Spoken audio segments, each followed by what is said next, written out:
really had wanted to finish that section this morning, but got delayed a bit. So we have to finish next time.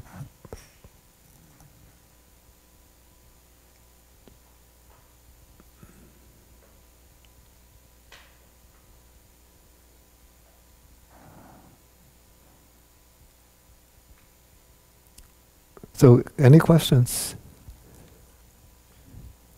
Okay, I think always.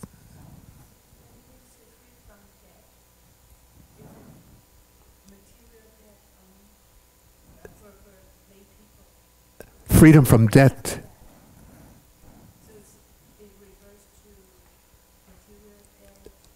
Yeah, that passage is referring to financial debt.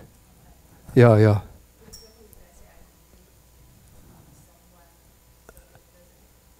No, this is referring to material debt, financial debt.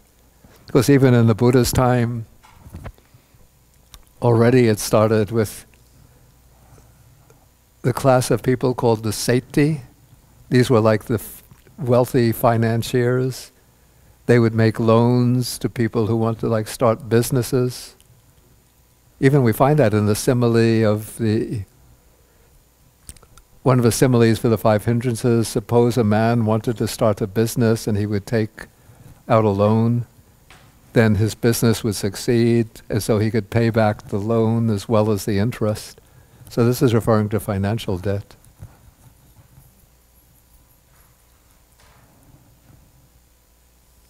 Because otherwise, in a metaphorical sense, we're always indebted to other people. Did somebody? Stacy?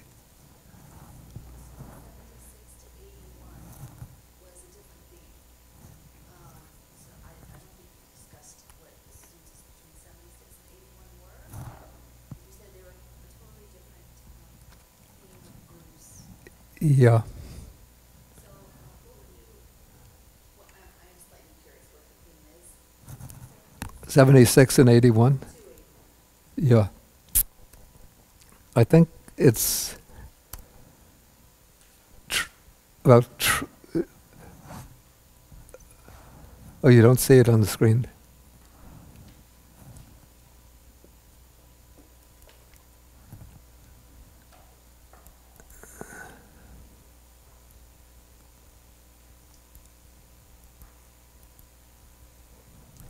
Insignificant is the loss of relatives. The worst thing to lose is wisdom. Insignificant is the increase of relatives. The best thing to increase in is wisdom. Insignificant is the loss of wealth. Insignificant is the loss of fame. The best thing, insignificant is the increase of fame. The best thing in which to increase is wisdom. Therefore you should train yourselves, thus we will increase in wisdom. So it doesn't seem to fit in.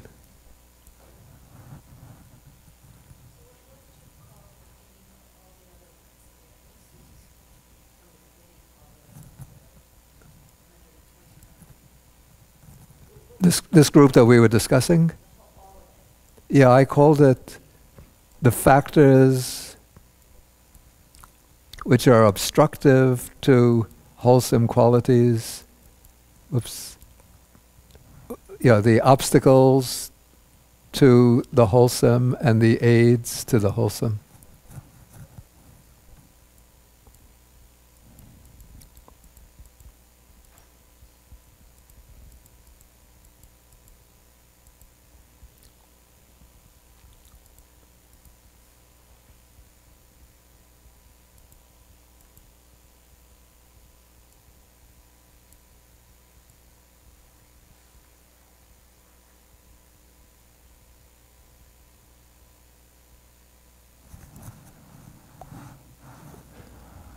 Okay, please. In the Tibetan tradition, among the characteristics or the different kinds of laziness, among them is one that is about actually doing so much, doing too much. Yeah. Is that one that's referred to in these kind of laziness through doing. Surprising kind of laziness that's about doing so much that in a way it's not having proper priorities, but just filling our time with so much busyness. Yeah. Is that one that's familiar? That kind of behavior, it's mentioned, but not under the heading of laziness. I'm trying to think whether there's a specific term for that. But I know, like, there are some passages which describe monks who are engaged in too much activity. Right, well, maybe I'll bring that next time. Okay. It's one of those four versions of laziness that's kind of surprising. It's Yeah. really very much focused on in the teachings, especially I think to Westerners, Mm. because we can tend to Mm. do so much and that it, Yeah. on some level, to look at it as another form of laziness in terms of paying attention to Mm. Yeah. What are the other three in that group? Sorry. shy.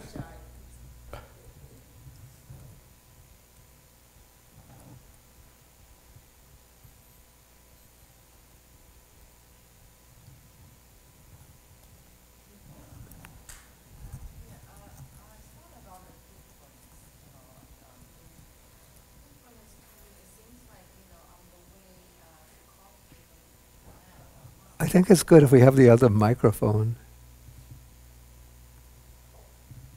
We had it this morning, so it has to be in here.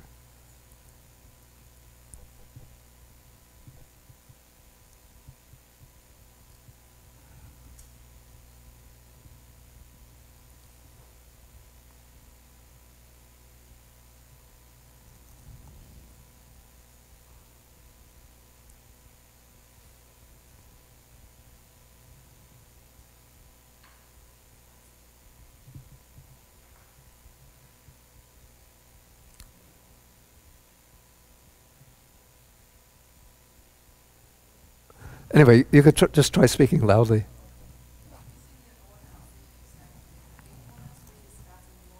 Yeah.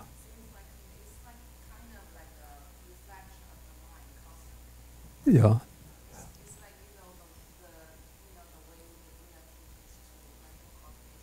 Yeah. Oh, that heedfulness involves constant reflection on the mind. Yeah, I mean, that's involved in heedfulness. I said it involves a constant monitoring of one's internal mental states to ensure that the unwholesome qualities or the defilements are not arising, and if they arise, taking action to remove them. Yeah, so basically that's the reason why the Buddha said, it's very the necessary point to cultivating. Why the Buddha said it's a very necessary thing to Right. cultivate. Yeah. Yeah, of course, because heedfulness, as I said, it's a sort of combination of mindfulness with right effort.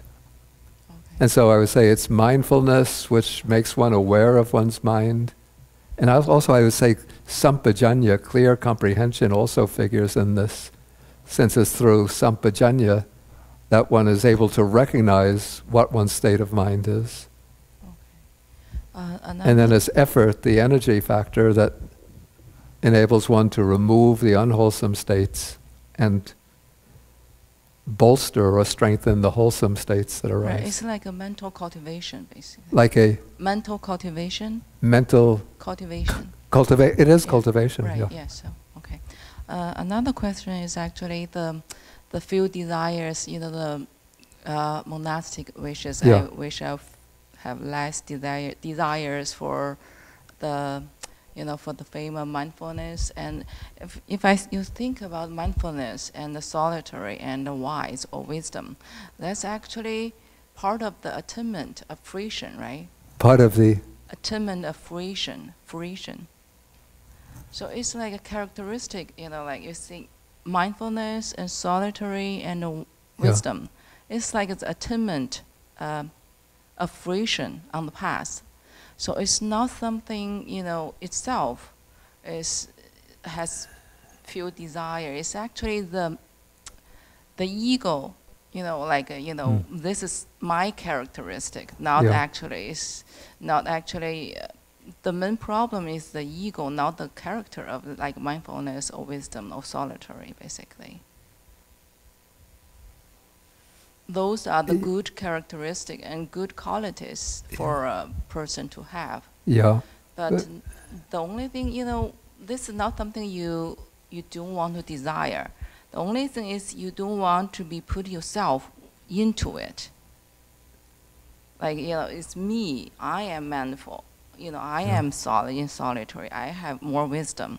Yeah. So basically it's the ego, not actually the characteristic like, solitary or mindful or wisdom. Yeah. So basically it's just that we do not attach ourselves, the ego, to those kind of things we're trying to attain. Yeah. So basically, if you have desires, that means you left the desire for the material, but you still have the desire for, from other people, basically. Those kind of desire may make you feel happiness. Yeah. So basically, you still have the two sides. If you can be happy with that, then there must be something. They say, okay, you are not in solitary or you are not mindful. So that also bring you unhappiness. So Yeah. you still have two sides, basically, not reach the equanimity.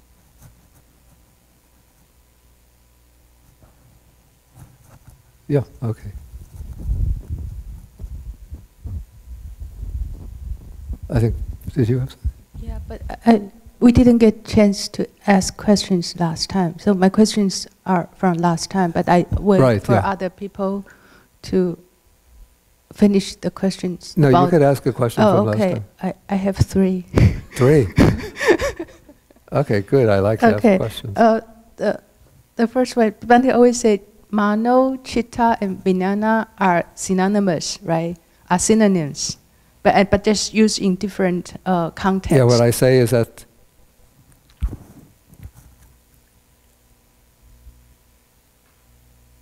sometimes in the text they're used as synonymous, and then in the Abhidhamma system they're all sort of reduced to the same thing, that they're all considered either citta or vijnana. They're just different terms for the same thing. Okay, but go on with the question. But then Bhante explained that according to the commentary, mano means chitta plus chittasikas, right? Like mind and chitta. Bhante said mano equals chitta plus chittasikas. So it's the mind plus the mental factors. Did I say that? Yeah, I wrote it down. So my question... I said mano is citta plus chaitasikas. Right.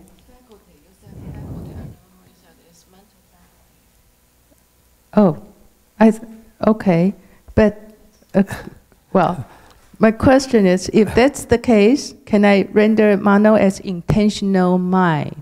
Because we put that mano pubangama, but that's mano, not chitta. So it's Bhante's render, we have mind as their forerunner, but mind is supposed to be the transparent, the clear one without content. So my question is it okay to render mano as intentional mind? I think in some context, in mano, the intentional factor is prominent or predominant. When we have the three doors of action, body, speech, and mind, there we have mano. And so since this is referring to types of action that a person originates, so in mano, intention is prominent. Though technically intention or volition will be chaitana, which it's different from a different actuality from the mano. But in mano, in that particular context, the chaitana will be very prominent because it's the chaitana which is motivating the action through the mano. But mano also figures as one of the 6 sense doors, similar to the eye, ear, nose, tongue, and body. And in that context, Chaitana is not prominent, intention is not prominent in Mano, because here Mano is in a receptive, functioning in a receptive way, receiving the sense impressions.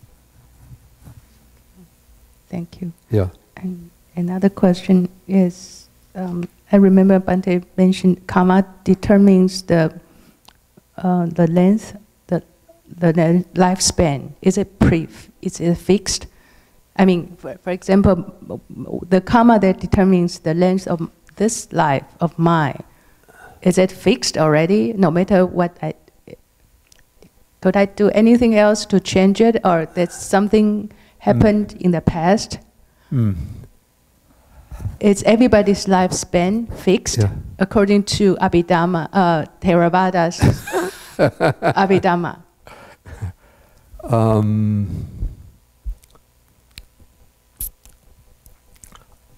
My guess, I'm not really sure of the answer to this. This is my guess, is that there is a strong karma that determines the lifespan, but it's not. That karma doesn't absolutely fix the lifespan, so that one will inevitably live to the full lifespan.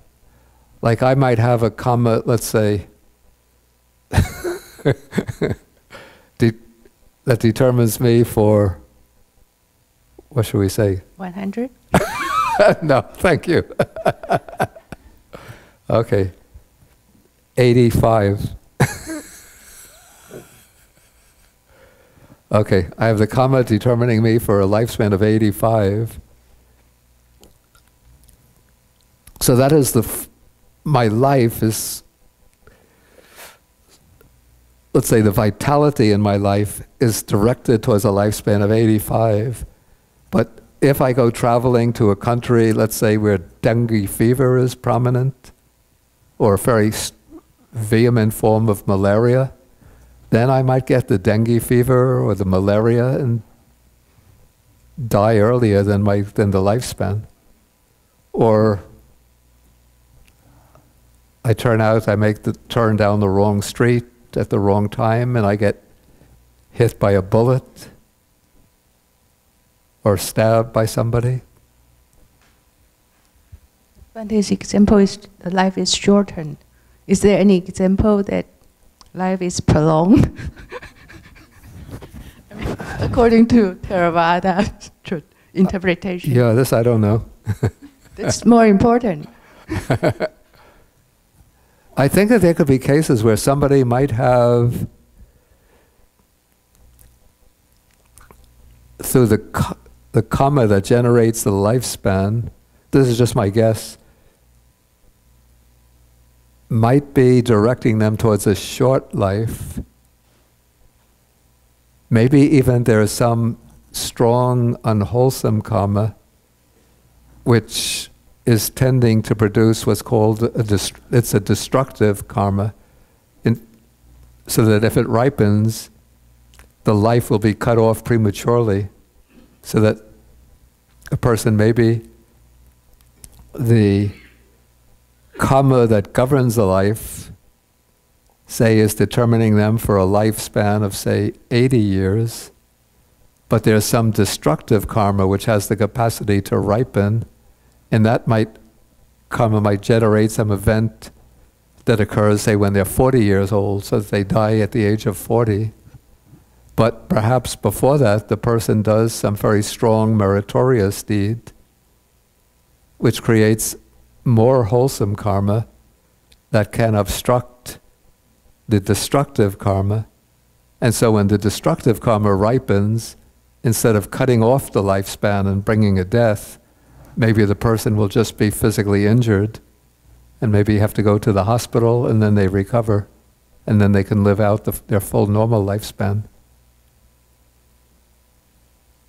Still, there is not an extension of the predetermined lifespan, okay, right? Maybe I got okay, let's suppose the person has a karma tending to a lifespan of 62 years, but then the person does a lot of very powerful meritorious karma. So maybe that karma can bring about an extension of the lifespan beyond the lifespan which is being determined by the generative karma. So it's also possible in I would guess. I would Theravada. guess. I don't know all the details. Okay, thank you. And the third question is about the translation of spike. Oh, yeah. Is that word, it's related to vows, like a bodhisattva's vow? The word spike, which gives the name to that sutta. Yeah, but if Bhante checks the Pali word, I think it's panihita. Yeah, It's panihita, It's panihita used in later time to refer to the bodhisattva's vow, or just one's intention? No, it's the word that, or the noun based on that is, the noun based on that is the word that signifies the bodhisattva vow. So the noun is panidhi. Let me just look at that sutta.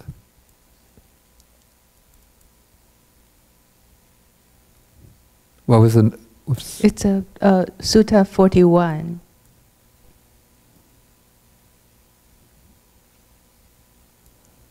Oh, actually, these suttas don't have individual names because they're so short. Oh, I see. Just the name is given to the chapter. So, panihita... Acha.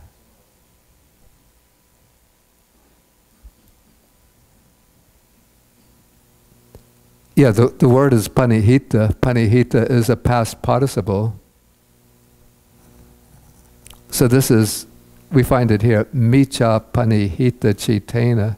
So a chitta, which is wrongly, then panihita is directed.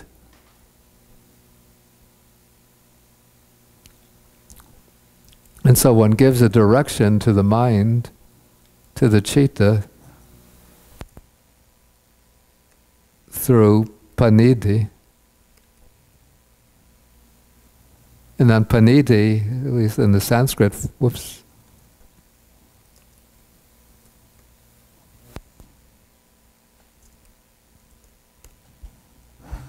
Pranidhi is a word which means the vow or determination. And it's used for bodhisattva's vow is pranidhi. Like, I think like the vows of Avalokiteshvara, Kuan Yin is, or of Amitabha, like the 48 vows of Amitabha would be probably pranidhi. Thank you very much. And I would be very happy if you get a footnote here to make the Mahayanist very happy.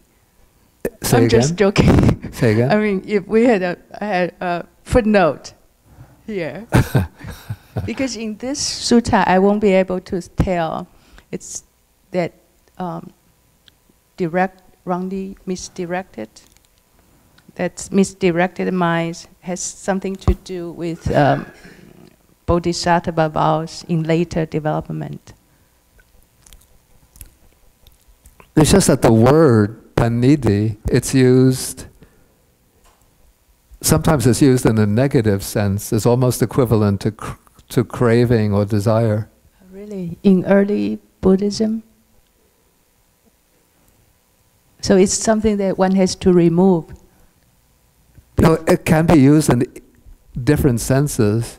It can also be used in the positive sense. Let's see.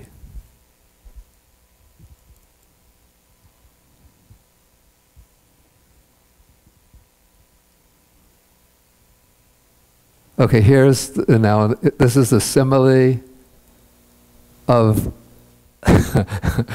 a man who is being pulled towards a blazing charcoal fire, and so his tassa purisasa for that man, araka vasa chetana, araka patana, araka panidhi.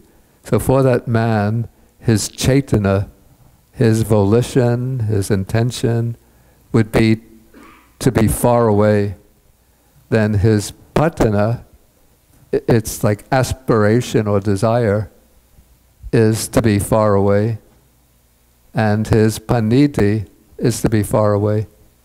And also this word patana is also used for the bodhisattva aspiration in Mahayana literature.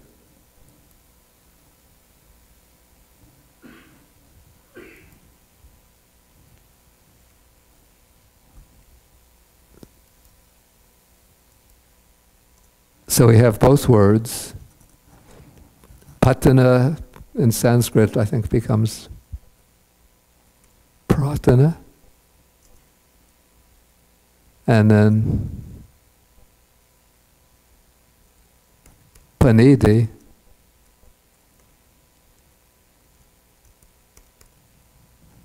or Sanskrit pranidhi.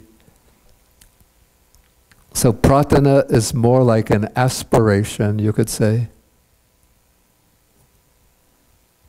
And then panidhi is probably more like a vow or resolution. But both words take on prominent role in relation to the early Mahayana conception of the bodhisattva, pratana and pranidhi.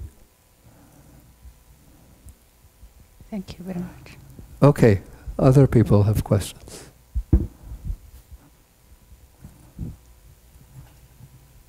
Can I just ask one more question after? Yeah.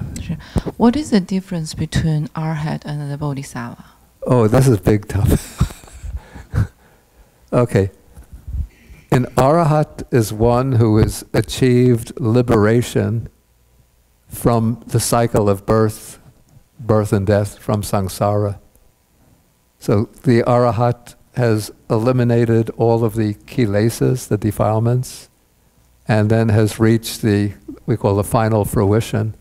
So broken the bonds that keep one to samsara, the wheel of birth and death, and so is liberated.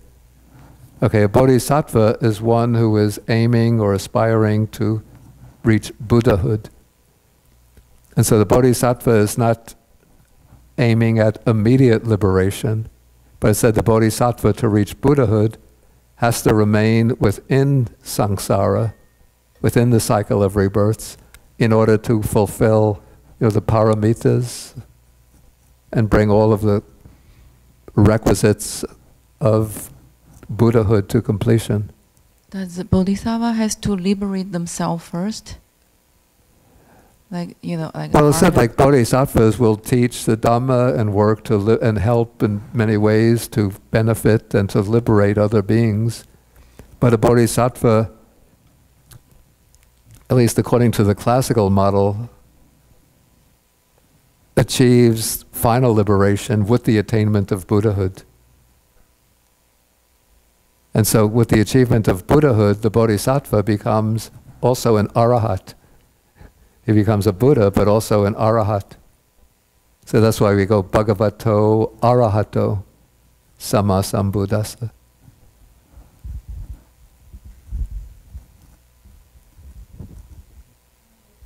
Okay.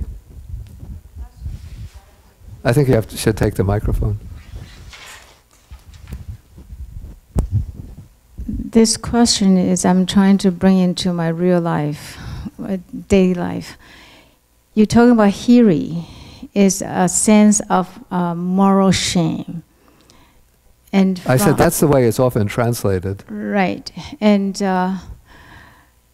in religion, that sentence or that shame is very rigid. It's almost dichotomous, and it is almost what? It is a dichotomous. Dichotomous, and it's brings a dogmatic and dualistic concept and in codes. And a lot of times I find including particularly, I'm not talking about the other religion, I'm talking about in Buddhism circle, lots of people using moral shame, using hiri instead of internal work, rather than external moral code for other Buddhist circles. So I want to ask you, this is the question I'm very struggle. How can we, Hiri, I find it's very important code and very important characteristics should be promoted. But it creates a lot of very dichotomous and very rigid concept within Buddhist circle. Yeah. So I don't know.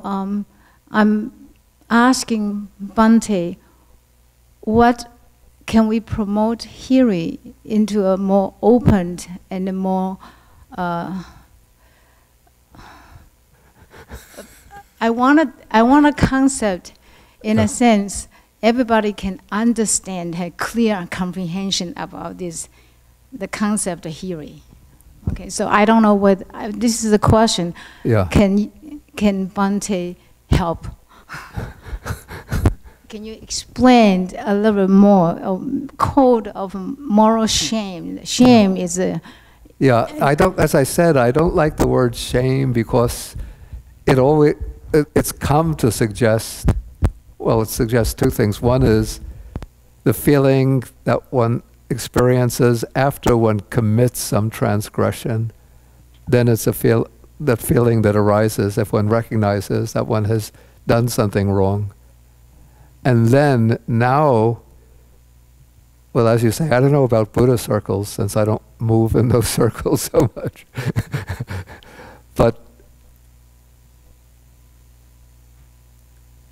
in theistic religion, maybe especially in fundamentalist Christianity, it's used to shame other people who don't measure up to the rather rigid puritanical standards that certain Christians set for themselves, or at least that they set in their minds for others, even though they might not observe them for themselves. Okay, but Hiri that is not the meaning of Hiri at all. But Hiri, it's a quality, a factor that arises internally as part of what I call the internal monitoring system. A kind of warning that goes off when one is about or is tempted to commit some transgression that tells one that, well, basically that this is wrong, and that if one commits this, as I said, one will be sullying. Let's see if there's a good synonym for sully.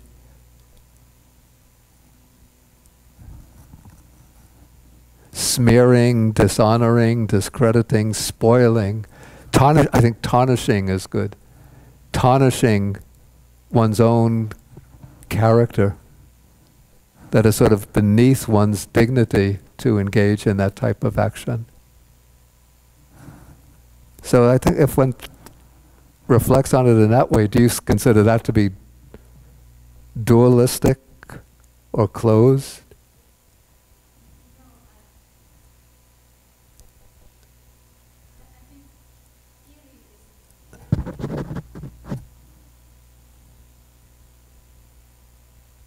Always think Hiri is very beautiful concept.